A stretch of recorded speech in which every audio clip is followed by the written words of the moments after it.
I'm Tony Bruschi. Welcome. We hope you've enjoyed our coverage on the trial of Alex Murdaugh. This is a look back at some of the key moments and conversations that we've had over the last several weeks regarding the case.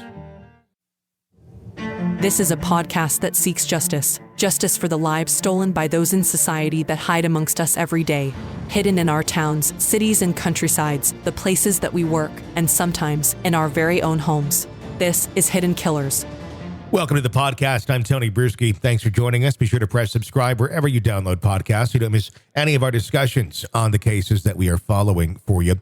Lara Yeretsian, criminal defense attorney, is with us today to talk about the Alex Murdaugh trial. The defense has fought the admissibility of evidence in the murder case as strong as they could over the last week or so, asserting that the financial fraud cases that Alec has been involved in are irrelevant to the question of Murdaugh's guilt in the murders of his wife and son. It's understandable to argue that if you're the defense attorney for Alex Murdaugh.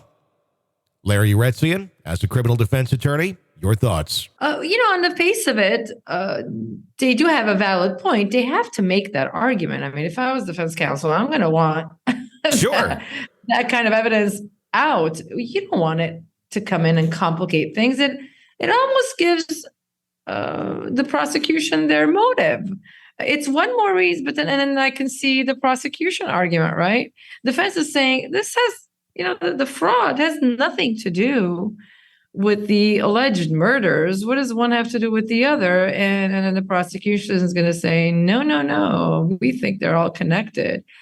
Everything was blowing up in his face. And, the day before the shootings, he was confronted about the fraud. Mm-hmm. And you know what? He may have hit a low in his life, and that got him to the point of deciding, or maybe speeding up, whatever it is, the shootings and the murder of his wife and his son. In this case, it does seem to connect, especially now that we know the dates of how some things went down with the confrontation at the law office for his financial misdeeds. And then suddenly, within 24 hours, this happens. Is that more than just a coincidence, in your opinion? Well, that's definitely an argument that the prosecution is going to try to make. And the way they're going to portray it is it cannot be a coincidence. The jury is going to decide that. It's a factual issue, and then the jury can decide what they can infer from that. You're being confronted about over $792,000 of embezzled money from clients.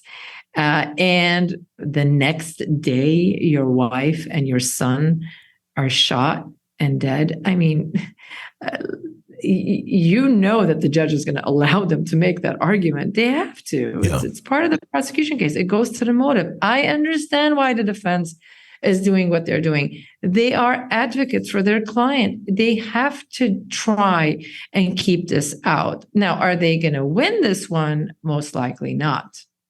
Yeah, I mean, it really does paint a very dark picture. And whether or not the two are truly connected or not, just the impression and the painting of this reckless, self-indulged character of Murdaugh to the jury is obviously not a positive thing for the defense of Alex Murdaugh. But again, it also does not necessarily make him a killer per se.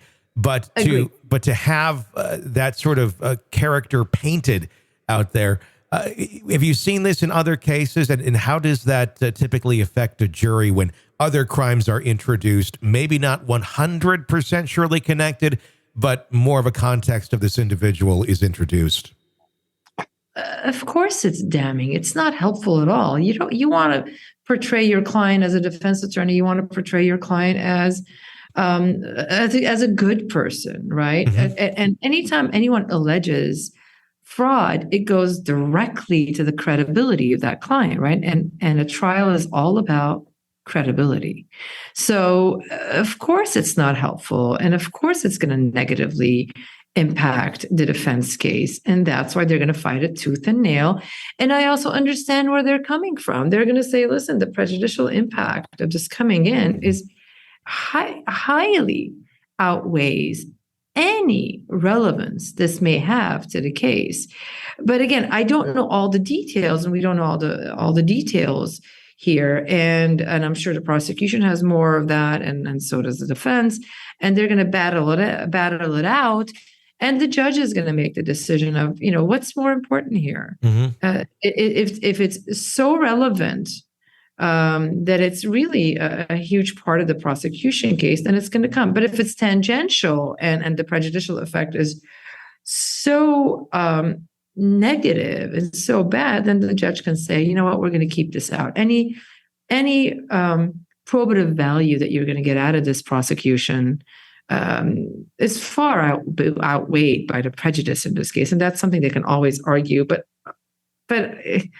it's looking like it's coming in anyway. That's the way I've seen it. So the judge has already made up his mind, and he must think that this is a huge part of the prosecution case. And it tends, the probative part is there. It makes it more likely that he killed his wife and his son because of the troubles he was going through. How does the defense combat that type of evidence when it comes out that just seems so damning? How do you change the mind of a jury or after you learn this about the individual in question and somehow make them feel differently? There's always ways of doing that. It all depends on the evidence involved. If yes, maybe he was confronted, but he really wasn't at fault. He truly hadn't embezzled. And again, I don't have all the details. Sure. Maybe one had nothing to do with the other, right? He loved his wife. Okay, he's facing financial woes and troubles, but do people kill their wives and their children because of that? Unless there's a mental health issue. And then if there is such a thing, I don't know, again, if this defense is going to come in with something of that sort. I don't know what's at their disposal, but there's always, if there's a mental health issue, or whatever has happened, or if there's evidence that he truly wasn't the one, if they've got a defense for the murder, other than just a motive that they've got, if they've got a defense, I mean, whether it be an alibi witness or the forensics just don't tell a different story, right? Yeah. Whatever it may be, whatever their defense is, that can be brought in to bolster the defense position and to attack this kind of evidence by the prosecution. And by the way, the prosecution doesn't necessarily need motive; it's not an element, but motive is what jurors are always looking for. Like, Sure. Why did this person kill these individuals? If he had no motive, then it's harder for them to buy the prosecution's story, right? What do you make of the body language that Alex Murdaugh has been portraying in court as various things have been coming out? So give me a couple of examples of this body language. Sure. I can tell. When they have been talking about, and they even showed photographs of the crime scene of his dead wife and his son in very graphic detail of what happened. Very just kind of stoic there, almost as if he was looking at the Taco Bell menu.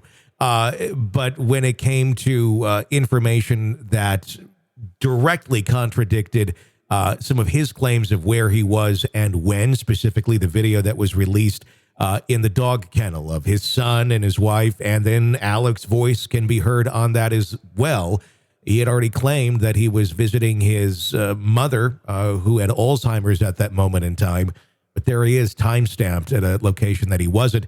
He's staring at the ground, rocking back and forth, almost like a nervous child would be doing when confronted with information or about a lie. It was kind of surprising to me just seeing some of that behavior that almost looked somewhat incriminating in court, right? With the rocking back and forth. Well, I mean, generally defense attorneys will tell their clients who are in the middle of a trial to try and look stoic, right? You don't want to show your emotions one way or the other, no matter what it is. Don't react. Try not to react, because guess what? Everyone is watching you, and especially the jury is watching you. Every single move you make. And just like you've made a note of the way he's behaving and his reactions. The jury is doing the same, because body language is a huge part of deciding, who's credible, right? Mm-hmm. And they do the same with witnesses.